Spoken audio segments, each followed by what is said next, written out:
Hey everyone, I am Elizabeth Sherman from Total Health by Elizabeth, and what I do is I'm a health coach. I help folks get healthier one day at a time just by notching their habits a little bit healthier. So today, what I want to talk about is hormones, and specifically how our hormones can influence our sleep. So, yeah, if you are a woman of a certain age, you probably have started noticing that your hormones are starting to act up a little bit.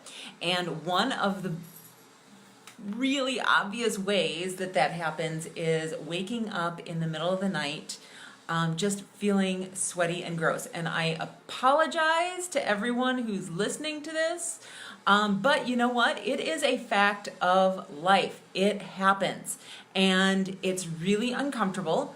And I know you don't want to hear about it, but I kind of have to talk about it because we need to talk about it in order to fix it.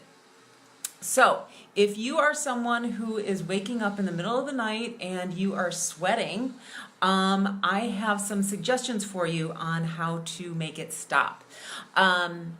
Now, why is that happening? First, it's happening because of your hormones. And so one of the ways that you can alter that is actually by paying attention to your starchy carbs in your last meal of the day. If that doesn't work, then looking at your starches throughout the entire of the day.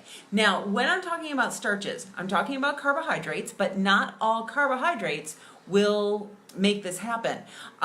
Generally, when we're talking about starches, we're talking about grains, so bread, rice, corn, things like that.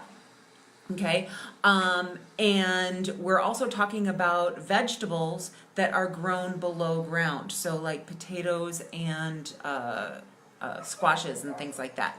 Everything that's grown above ground probably will not make your blood sugar fluctuate very much.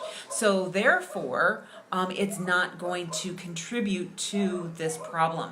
And fats are generally okay having that in the last meal of your day, as well as proteins too.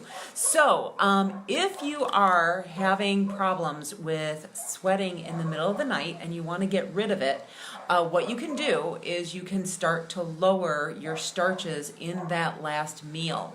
Now, here's what's interesting is I noticed that for myself, it wasn't all carbs, it wasn't all starches that actually made me sweat. It was only potatoes. So that doesn't necessarily mean that you can't have any starches at night. It just means that there may be some which are causing this to happen to you and some which don't. Also, you'll have to pay attention to the amount of starch that you're having in that last meal. You probably don't want to do something like pasta where it's a really high carb meal. But you can probably have some pasta. So again, there's a threshold there for how much is tolerable for you and how much there isn't. So that's all I have for you today.